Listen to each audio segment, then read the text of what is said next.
Handmade Bicycle Show Australia 2019.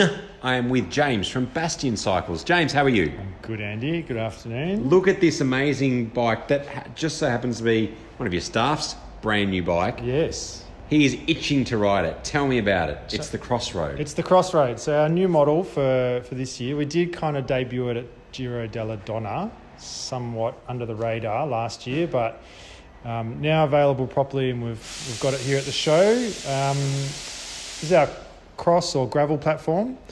It'll take up to a 43mm tyre. You can run 700C with 43, or you can run 650B with maybe a 1.9 inch tyre, something like that. So the major difference from our road platform is the dropped drive side chainstay. To accommodate the one by? Yeah, and it's a one by specific platform. So by dropping that drive side chainstay, we make more room for ourselves between the tyre and the chainring. Well understood and well used strategy there. And by slotting that gap a little bit lower, we can keep the chainstay a lot wider and without having to neck it down through that throat between the tyre and the chainring there. So we can maintain stiffness in the rear end by doing that. Well, now this is a bit of a breakaway in terms of the aesthetic typically associated with Bastion. You're going for a fully painted bike.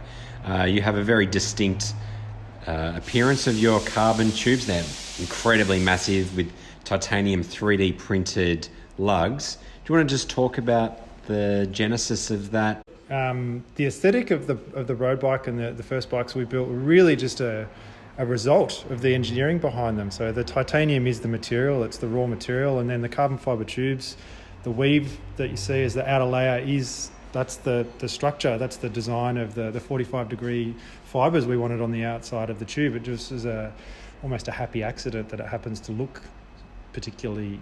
incredibly bold. Yeah. So, yes, this bike that we're looking at now is completely painted. It's a bit of a departure from that, but I know, some people listen to music and some hear the words. Some people just hear the music. I don't see the colour so much. I'm more concerned about the way the bike's made and engineered and what's behind it. But obviously the colour is important to some people. Well, for those people that do care about weight, we should... Simon's bike, for example, what are we looking at tipping the scales? So, yeah, as you said, it's a Dura-Race build with discs.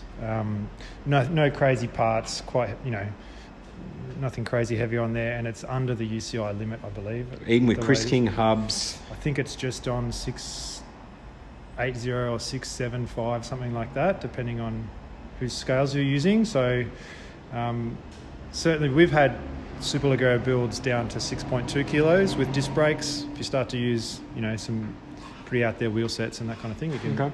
So from definitely, this isn't a compromise in terms of. There's no compromises in terms of durability or anything like that. No, not at all. So, yeah, from our perspective, and certainly from my perspective, there's no rationale for rim brakes anymore. Especially if you're running a carbon wheel, it's fundamentally a pretty poor interface to be trying to push rubber against carbon and expect that to stop you in the wet, as well as not heat up too much and blow tyres off the rim. There's all sorts of things going on in that area. I've heard that some combinations actually work to accelerate the bike in the wet. And that's another story. Grab a fistful of brake and it actually goes faster down a hill. Yeah, right. One of the unique benefits about the way that you do construct bikes is there is no... the customization for each bike is unique because each lug set is printed that build. Yeah, that's right. So every single lug, and dimension on the bike is customized to the rider. So we don't currently offer a 52 or 54 or 56 or anything like that. Based off either a bike that that fits you, we can use those numbers, or more typically a bike fit where you've gone through a process either with us or with your local bike fitter to generate numbers that are going to work for how you ride and how you sit on the bike, all those kinds of things. We generate a unique data set for each bike and then print out those lugs and marry them to tubes that have been cut to length and also designed for the stiffness that you're trying to achieve. So, well, it's another example of what's coming out of Australia. Fantastic builds, and it's again, it's a very distinct look from a lot of the bikes here at the show, which are using steel titanium construction. You're the only carbon manufacturer of bikes in Australia at the show, a founding member of the Hammer Build show. Really excited to see what you bring in 2020.